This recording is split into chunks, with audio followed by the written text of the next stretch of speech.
Now we have past perfect tense. Past perfect tense की identity को हम लोग पहचानते हैं। सबसे पहले इसे पहचानेंगे कैसे? तो इसमें हैड लगा होगा और वर्ब थ्री लगा होगा।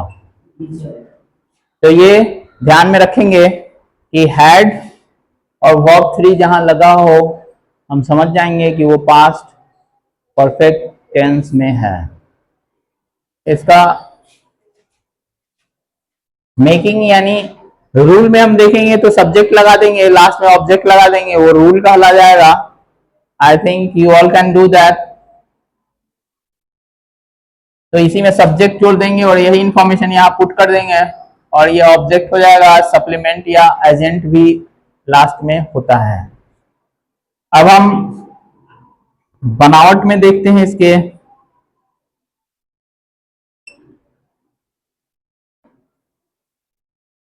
सिंगुलर नंबर सब्जेक्ट में देखेंगे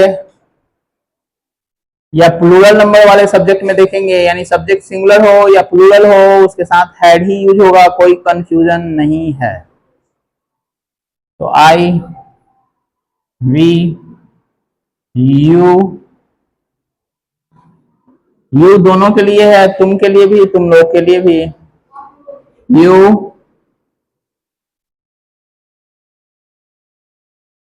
ही, she, it, they, name, single name and more than one, एक से ज्यादा नाम, सबों के साथ हैड यूज करेंगे। V3 होगा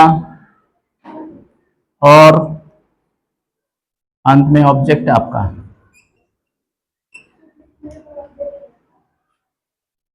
तो ये आपका मेकिंग हो गया, बनावट। एग्जाम्पल हम लोग देखते हैं।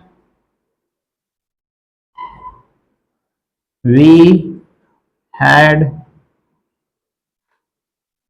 Eaten a mango. ये जनरल एग्जाम्पल है। We had eaten a mango. Structure में हमेशा ध्यान रखेंगे कि इसकी आइडेंटिटी को, आईडी को पहचान जाएंगे, हमें कभी समस्या नहीं होगी समझने में। तो ये ध्यान रखें। Now pen down it. After that we will continue.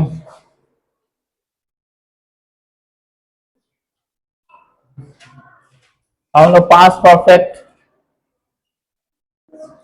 Continue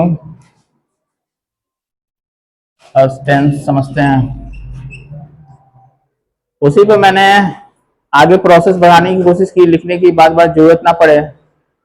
तो हैड बिन और भी फोर,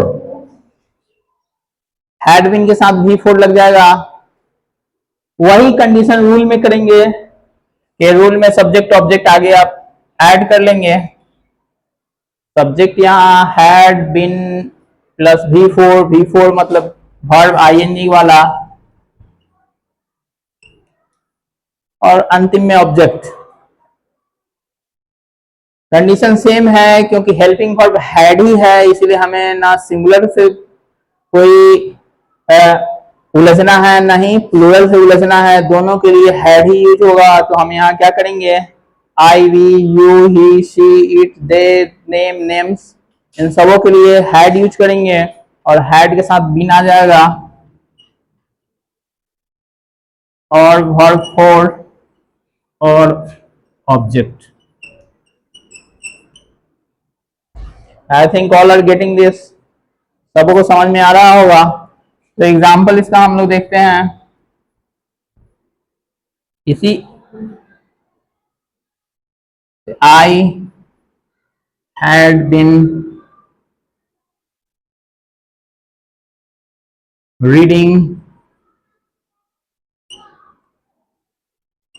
अ बुक।